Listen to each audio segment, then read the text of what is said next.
I didn't believe the rumors about the old college library. Every campus has ghost stories, and I figured this one was no different. Supposedly, the basement of our library had some history. Students whispered about strange things happening down there.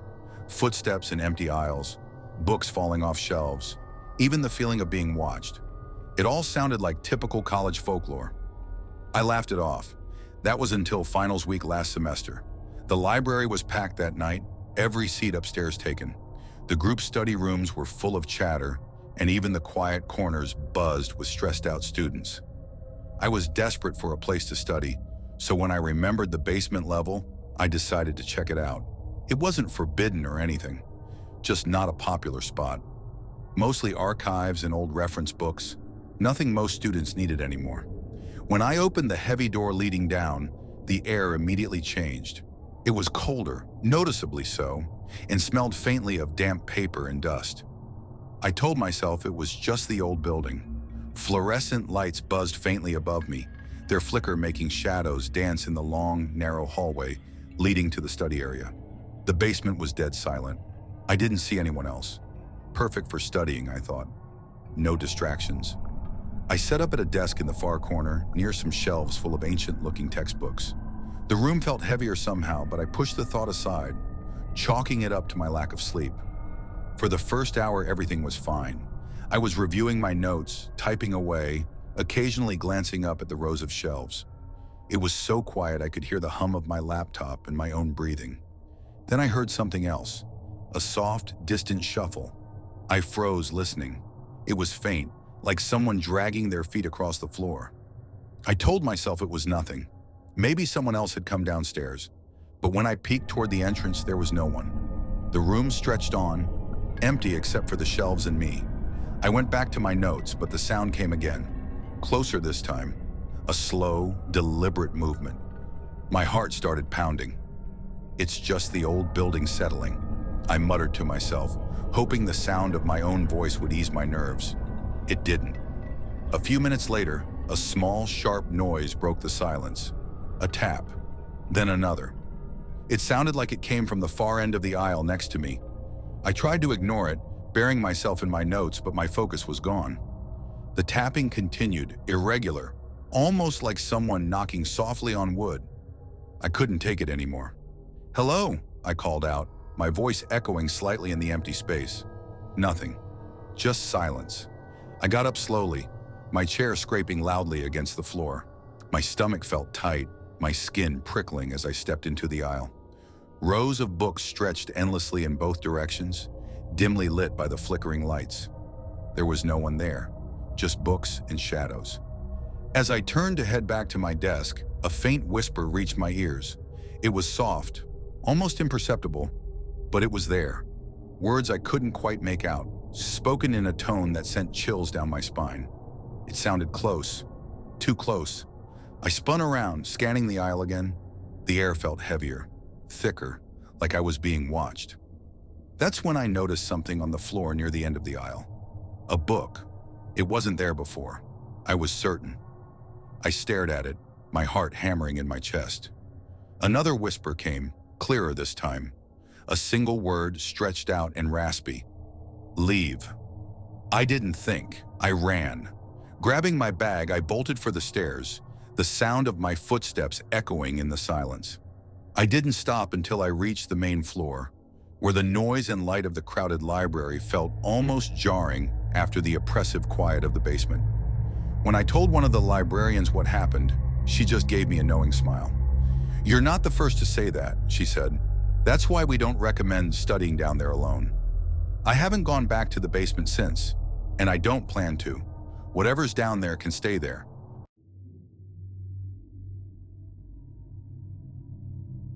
It was my sophomore year when I moved into the east wing of my university's dormitory complex. The building was old with creaking pipes and faded paint, but it had a certain charm, or so I thought at first. My room was on the fourth floor, in the corner, offering a perfect view of the sprawling campus below. From the moment I moved in, strange things started happening. At night, I would hear faint footsteps in the hallway, slow and deliberate, even though I knew everyone on my floor was asleep. Occasionally, I heard the faint sound of whispering, just low enough that I couldn't make out the words. But the most unsettling thing was the banging. Every night around 2 a.m., a loud single bang would echo through the walls. It wasn't random, always the same time, always from somewhere above. The thing is, there wasn't supposed to be anything above me. The East Wing didn't have a fifth floor, or so I thought. Curiosity got the better of me after a week of sleepless nights. One day I asked the building's custodian about it. His face darkened immediately. "That floor's been sealed off for years," he said, his voice hushed. "Fire destroyed it in the 80s. Killed a bunch of students who were trapped there. After that, they locked it up. No one's allowed up there." His words should have been enough to stop me, but they only fueled my curiosity. That night, I stayed awake until 2 a.m., determined to find the source of the noise. When the bang came, I grabbed a flashlight and stepped into the hallway. It was quiet, unnervingly so, except for the occasional creak of the old building. I found the stairwell at the end of the hall and hesitated. The door to the stairs was rusted, its paint peeling away, but it wasn't locked. My heart pounded as I climbed, each step groaning under my weight. When I reached what should have been the roof, I found a door, faded and worn, with fifth floor stenciled faintly on the metal. The door wasn't locked. The air inside was heavy, filled with the scent of burnt wood and mildew. The corridor was eerily intact, though the walls were charred and blackened. Furniture sat where it had been left decades ago, warped and broken. My flashlight flickered as I stepped deeper into the forgotten floor. Then I heard it, a soft sobbing, coming from one of the rooms ahead. My blood ran cold. Against every instinct screaming at me to leave, I moved closer, the sound growing louder. When I reached the door, I hesitated, then slowly pushed it open. Inside was a girl sitting on the floor with her back to me. Her hair was long and matted, her clothes dark and tattered. She rocked back and forth, her sobs echoing in the empty room. I froze, unable to speak or move. She stopped. Her head turned slightly, just enough for me to see the pale, hollow face. Her eyes were black pits, and her mouth twisted into a grin so wide it split her face unnaturally. I don't remember how I got out of there. I must have run, though my legs felt like lead. When I burst into my room, slamming the door behind me, the clock read 2:15 a.m. I didn't sleep the rest of the night. The next morning, I went back to the stairwell. The door to the fifth floor was gone, sealed over with brick and plaster, as though it had never been there. When I asked the custodian about it, he simply stared at me. "There is no fifth floor," he said firmly. "Never has been." I moved out of the dorm the following week. But even now, I still wake up at 2 a.m., hearing that bang, wondering if she's still waiting up there.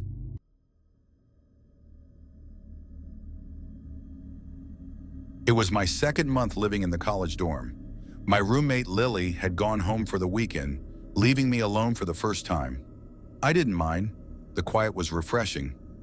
With midterms approaching, I stayed up late that Friday night, my desk lamp the only source of light in the room. Around midnight, I started hearing faint whispers. At first, I thought it was from the hallway, maybe other students talking or playing music. But when I opened the door, the hall was silent and empty. Brushing it off as stress or an overactive imagination, I went back to studying. Not long after, I heard a soft creak. The drawer of my desk was slowly sliding open. My heart skipped a beat. I stared at it, unsure if it had moved on its own or if I hadn't closed it properly. Peering inside, I saw a folded piece of paper I didn't recognize. Hesitant, I opened it. The note read, "Get out." My stomach turned. Was Lily playing a prank on me? I called her, but she picked up right away, laughing and saying she was still at home. She even FaceTimed me to prove it. "You're just spooked because you're alone," she teased. Trying to shake it off, I threw the note away and returned to my desk. But the whispers grew louder, and now they seemed to come from inside the room. My eyes darted around trying to find the source. Then I noticed Lily's bed. The covers, which had been neatly made, were slightly shifting, as though someone or something was lying underneath. Every instinct told me to leave, but I couldn't. Slowly, I approached her bed and yanked the blanket away.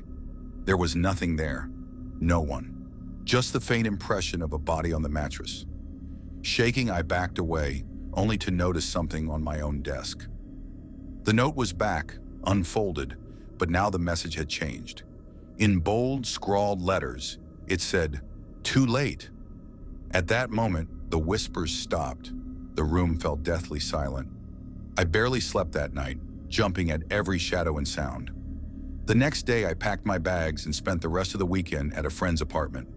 When Lily returned, she noticed the atmosphere in the dorm felt different, colder, heavier. I didn't tell her what happened, but I refused to stay alone in that room ever again. A few weeks later, Lily casually mentioned that the dorm was rumored to be haunted. Apparently, years ago, a student had gone missing from that very room, their belongings left untouched as though they'd simply vanished. I never told her about the note, but to this day I wonder, was it a warning or a promise?